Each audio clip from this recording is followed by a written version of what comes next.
This is Charter Local Edition. I'm Brad Pomerance. We are coming to you from the Club 20 Fall Meeting in Grand Junction, Colorado. We are joined by Senator Ellen Roberts. We thank you so much for joining us. Yes, thank you. I understand that you spent 2 terms in the House. You're now finishing your first term in the Senate.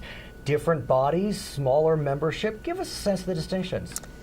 Well, over in the House, we like to say that's where the activity is and it's lively and all that sort of thing.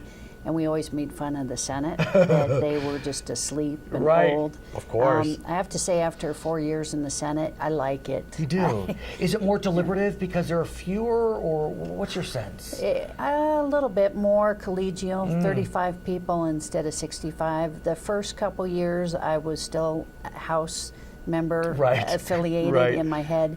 But I will say that there's something to be said for a little calmer dialogue. Also, we are a little more experienced than some of the House members. Sure. So we don't talk as much, and that's really great.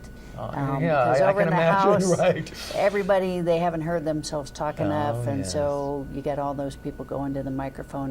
We don't have to do that quite Another arguable asset, being a member of the Senate, is you represent a larger portion of the state. Plus and minus, one could say, you specifically represent 8 southwestern counties, large area, about 3 miles to drive.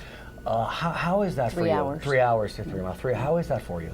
You know, it's challenging, and it's not only challenging because there's an awful lot of mountains in there, but my district is very politically diverse. Right. So I do have Telluride and Durango, which are to the left, and then I have some Tea Party strongholds to the right. So I've got to try and balance both philosophies and approach to government and represent the district. But somehow you've done it because you're running unopposed for reelection. Well, that's fairly rare. You know, I appreciate the people doing that in the sense of I did think I would have at least one election to go through, if not 2. From the left and the right. That's right, and I'm used to that, and I was ready for it, but I think one of the key things is I talk to my constituents a lot. I try and respond when they have needs, and I also try and stay relevant.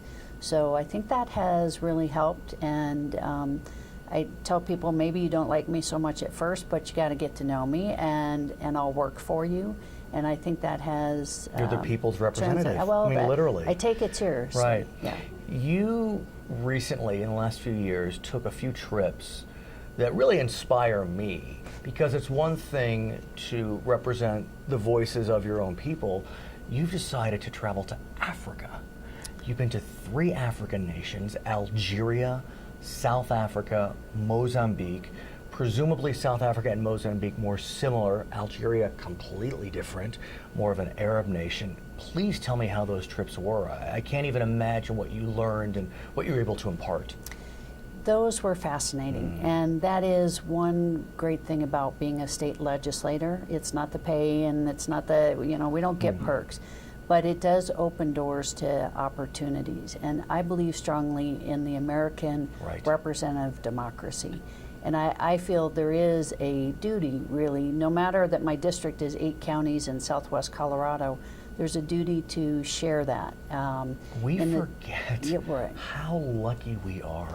I've had the benefit of traveling around the world, and I've been to Europe, and purportedly, they're similar to us, but even there, it's not the same.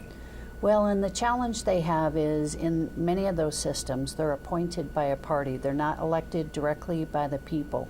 But in order to avoid civil unrest, to inspire trust in their officials, they need to have that connection. And that's what our trips were about, was how do you develop constituent relationships with people who aren't even getting to vote for you, but you're supposed to represent them. And I must ask about South Africa, because between those 2 nations, South Africa and Mozambique, South Africa is the newer democracy. I mean, it has been 20 years, 25 years, but still, we're 225 years old. They're only 25 years old. This is a new experiment for them. How are they managing through the intricacies of democracy? Honestly, they're struggling. And they're struggling because the party that took control 20-something years ago is still in control, and many of the people feel like it's not improved, that they are still left without adequate jobs, basics, right. some serious basics. So it's one of the challenges that when you have such a change in environment like in South Africa, expectations are so high. Nelson Mandela, awesome, inspirational leader, but to achieve those, you have to be in the trenches, working hard, pragmatic, and relevant. I must ask you about Algeria. I understand you were there before the Arab Spring. Right. That being said, I'm sure you also got a real sense of that country with more of a Islamic Arabic influence. You know, it's the top of Africa, whereas South Africa is south. And so talk to us about your exposure, your experiences in Algeria. That was interesting. I can see. We had translators, Yes. and in Algeria, in their government, they speak French. Right. So right. we had French three influence. different languages going on in the headsets, which was English, French, and Arabic. And while we were there, one of the legislators, parliamentarians, was very upset that the common language being used was French, because he wanted it to be Arabic. And he said, we are not a French country.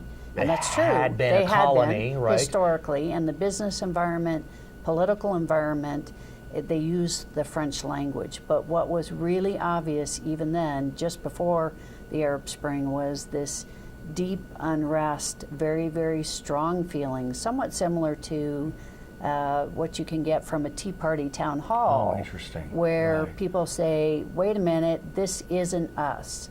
And that raw emotion came out, and the 8 legislators from the U.S., we were sitting there going, because the fight wasn't with us, it was with the leadership there in Algeria saying, why do we have the French language on the headset? In Algeria, are women elected or appointed, or however you say it, to the legislature? Do they have that experience? They certainly not numerically Okay. equal to the males, but actually what we did was some small group discussions, including with the language barrier, but the women were very engaged. They wanted to, I think they have a strong future in government if they can weave their way through this time period. Let's bring it home. We know that the Western Slope has faced wildfires.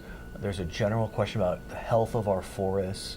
What are you doing? What is the legislature doing to address that very, very critical issue? Well, first of all, we, this past year, got an air fleet that up and running with state resources. We didn't want to go there. This was really expensive. But we had to kind of triage the need. And the need was first public safety. Right. So we have, both on the Front Range of Colorado and the Western Slope, communities and unfortunately people whose lives are being lost as a result of our catastrophic wildfires.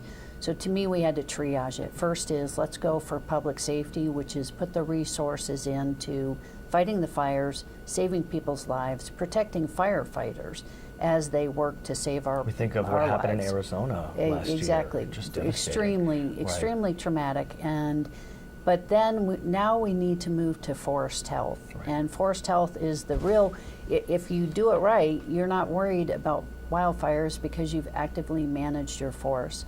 I believe strongly in responsible management of the forest, not rape, pillage, and plunder, but I don't think we can allow our forests to die as they are now, and that is because we've not managed the land. So this brings in the federal government, a lot of Colorado. No doubt. A lot of my district is federal lands. You'll come back when we come back? Yes, I will. Her name is Ellen Roberts. She is a member of the Colorado State Senate. My name is Brad Pomerance, and this is Charter Local Edition.